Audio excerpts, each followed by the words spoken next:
everybody, this is Bill Sanders, and this is WatchArtSci, the art and science of watch collection. Today we're going to take a look at Peter's collection that's full of surprises.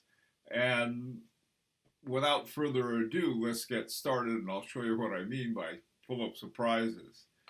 The first few watches are nothing to write home about.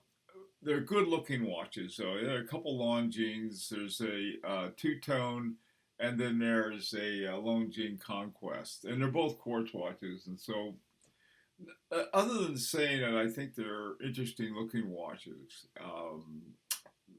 I don't know, not much what I could say about quartz watches. Okay, now this next watch is a fairly interesting one. It's called the Dietrich. Well, they refer to them as OT3, but it's for organic time 3. And this one is interesting. This is one of the first surprises that I found in Peter's collection. And it's got a Mayota 82S7 in it, which is about equivalent to a Swiss Salida. All right, but what an interesting watch. I mean, you think of something like, I don't know, MB&F seems to do a lot of wild watches like this, but they're like, $500,000 watches. These Dietrichs, they sell for about $1,200 brand new, and you can find a lot of them on Chrono 21, and they're an interesting look. Okay, I'll put it that way. Either we're gonna love it or hate it. If you love it, I can see why people would like it because it is unique, and it gets points for that. It's got small seconds, and I've been looking at the small seconds and trying to figure out. I mean, small seconds for me are pretty much of a challenge anyway. But on this OT3. You got a really interesting looking watch. That much I can say for it without hesitation. All right, now the second surprise, and this was a real surprise, is this Anonimo watch. And Anonimo, which is very hard for me to say because I want to say Antonio, it's not, is a fascinating watch. It is one that I really thought, wow, this is an interesting watch. Now, first of all, there are only some of these that I really like, and that's because they have bronze cases. And I mean, you can find cases in just about anything. I didn't even know they made them in bronze. And the interesting thing about bronze is that they change color based on what they've been around, including your wrist, and I guess your DNA gets in there somehow. And as you can see, this is their militar, sort of the military version of it, and it's a very clean watch. I mean, one of the things about this is. This is Italian design. The case is Italian, and yet they're Swiss made. So basically, what they do is that they do the design and the casework in Florence, Italy. And Florence, by the way, is, to me, you think of Florence and art together. You can't even separate them. And in this watch, you can see that.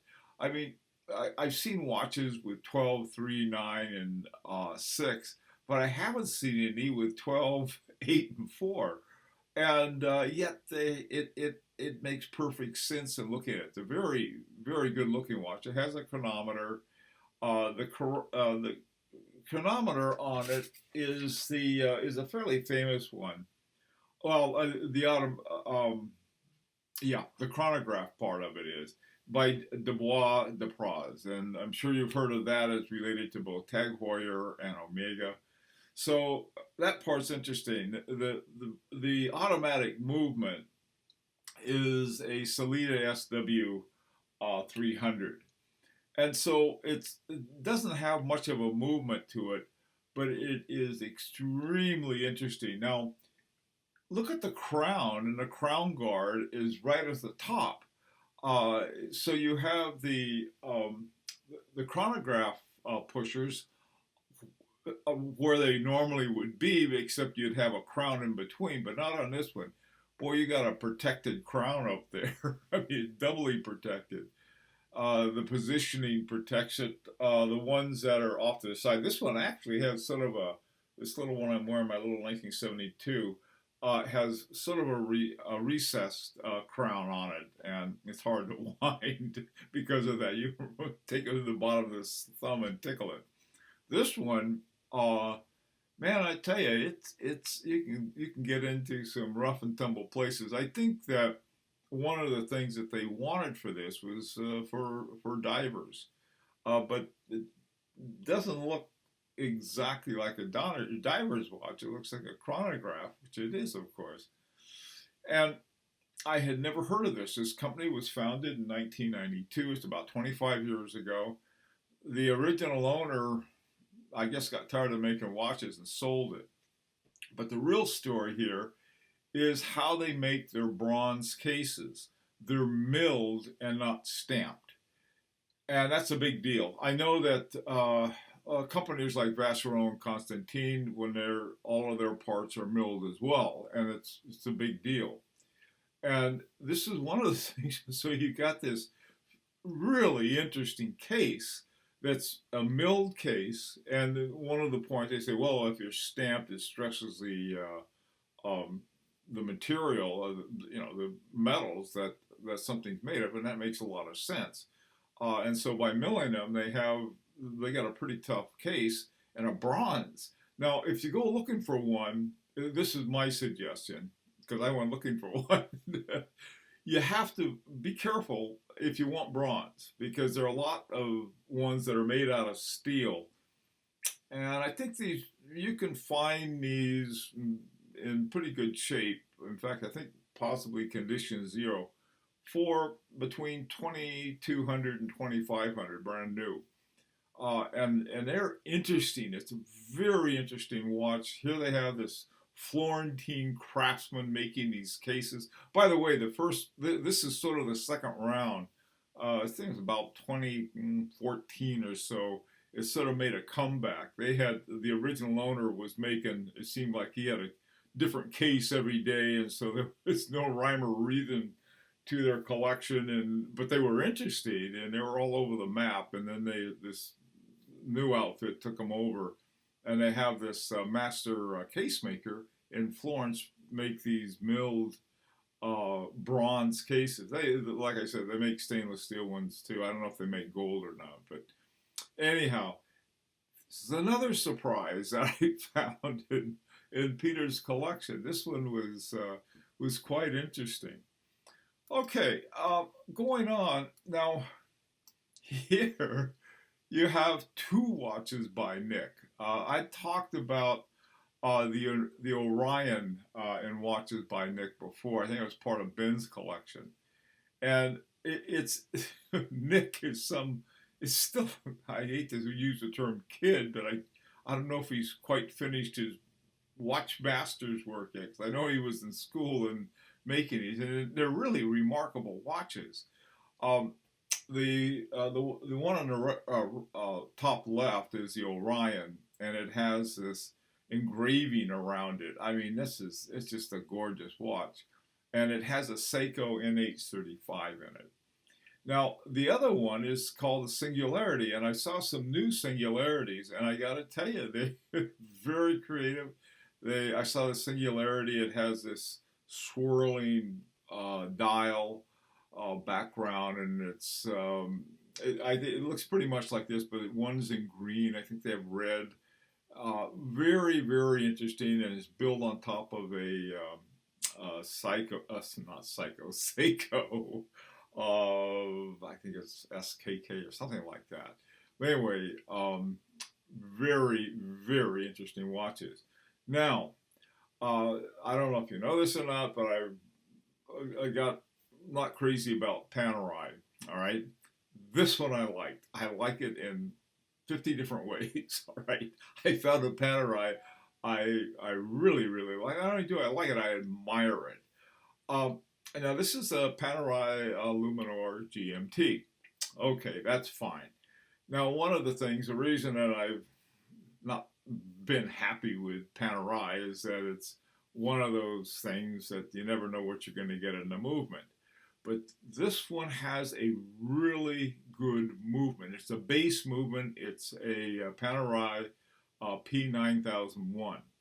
It's a base caliber. This caliber is ones that you can wind both ways. I mean, it's to me that's really cool because I wind watches every morning, and it's got that great big crown guard, which was one of the another things that it wasn't crazy about with Panerai, but I like it here. So if, I mean, this is a neat Panerai, and it's got the GMT with it. So again, this is like I said, this when you're going through this collection, but the more you go, the more surprises are in it. All right, this next group of watches is just, I mean, is sort of like if I wanted one of every Rolex that I would possibly want, Peter's got right here. He's got that going from the upper left to the lower right. It's got that a gold too, a gold sub. Whoa, that's that's I think oh what's his name? I lost it. I'll think of it anyway. Oh, Federico. That's what you wear in Miami. You can go in there with lots of gold and stuff and smile on your face. Um, and that's a gorgeous watch. That thing will light up a room. I think maybe not the way you want to, but it'll light it up. The next one is I just love it. It's a Datejust stainless steel. I just like it. I mean, it's got the big loom rectangles for your hour markers. It's got a date that even I can see without a magnifying glass. I love that watch. Datejust is one. The only other Rolex I think that I would say that this will make it would be a Milgauss. Those I love too. The Daytona, man, I'll tell you, that is some Daytona with the gold and steel on the bracelet and the gold and the with the white and black on the dial. It's a very dramatic chronograph. I mean, that's boy, that is Daytona with a capital D. Probably a little much for me, but all Daytonas are for the most part. But that's on the other hand, that would be sort of really a fun watch to have.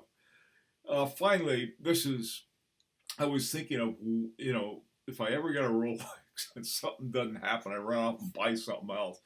I want that the GMT with the Batman colors. That I really like. I just like it.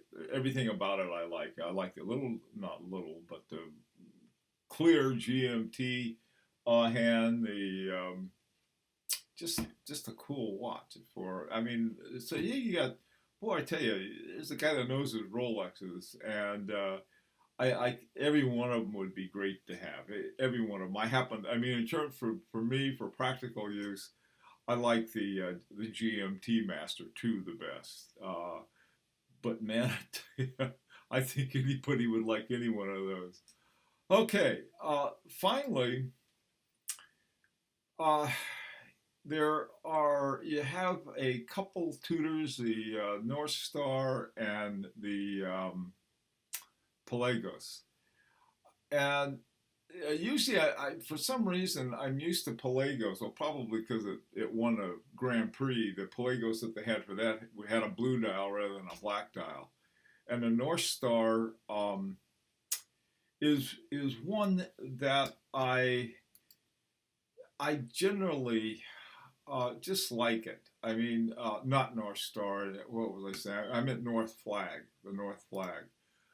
Um, I, the way the colors go together, the power reserve indicator, it's simple, it's clean, it's like boom, and you know what time it is. I like that one a lot. And then the other one I like too, uh, the Pelagos. Just nice and simple. I prefer the blue one, but that one's nice too. Finally, there are these two Zeniths that I like a lot. El Primero Chronomaster is at the bottom left. It's got the open dial on it, and you can see parts of the movement. It's got a moon phase. To me, this is a watch like, what's not to like about that? That is another gorgeous watch. Peter has such good taste. He gets all of these really great watches, one after another. Then he's got surprises of watches that I've never seen. You know, when you see a couple Longines quartz watches to start off, your expectations aren't too high. But boy, in this case, they shot up into this wonderful collection. Finally, there's the Zenith Espada. The Espada is, to me, one of the most significant watches because it's got 36,000 vibrations per hour. And that's cutting the second down into, I mean, almost near, well, not quite near quartz level, but pretty, I mean, a lot more so than most mechanical watches. And that one is another one of those watches that you slip that thing on, you never worry about the time being wrong. I feel the same way about my Harboring too. You know, boy, put that thing on as a mechanical watch, and never ever have to worry about that thing being off. When I went on a cruise, I always took that one off the boat for two reasons. One, most muggers don't realize what a great watch it is, and second of all, I could always be back on time, so I wouldn't be, left alone in I don't know, Slobovia or someplace would miss my boat because of the time. This is a watch, this Espada. I really like it. Well, listen, I had more fun with this collection, Peter, and I want to thank you very much. I hope the viewers, you guys liked it too, because I think there's interesting stuff and so many different levels that were pulled out of here, and so it's a lot of fun. Okay, well, I really would like to hear your comments on this. This is it's a unique collection. It's a surprisingly interesting one, and a fun collection too. And so let's hear what you have to say and any ideas that you have. If somebody asks, say, "Hey, look, what would I recommend where to go?" Probably everybody knows. I would look. I mean, this is so interesting. Okay, where would you find an interesting watch to go with this? This is my little interesting. This is my Vacheron Constantin 1972. Okay, this is an interesting watch. It's high horology. It's another level up after the watches in this fabulous collection, but it's not common. You don't see many of these, and it has a wonderful story about the Prestige de France in 1972 that Vacheron Constantin won. This is what I would suggest. Go look for some interesting watches in high horology. There are a lot of them up there, and I think that I can't, for this level of watch, I think you've exhausted the wonderful kind of things. And because this is not an inexpensive collection, not by a long shot. You might even like a Beauvais, something really different, yet at the same time, well chosen. So I mean, this taste is not going to be a problem. I'll put it that way. Anyway, thanks again, Peter. Let's hear your comment. And as usual, this is an invitation to subscribe, and we'll see you next Friday with our regular Friday watch presentations. Bill Sanders for WatchArtSci, Art and Science of Watch Collection. Hope to see you next time.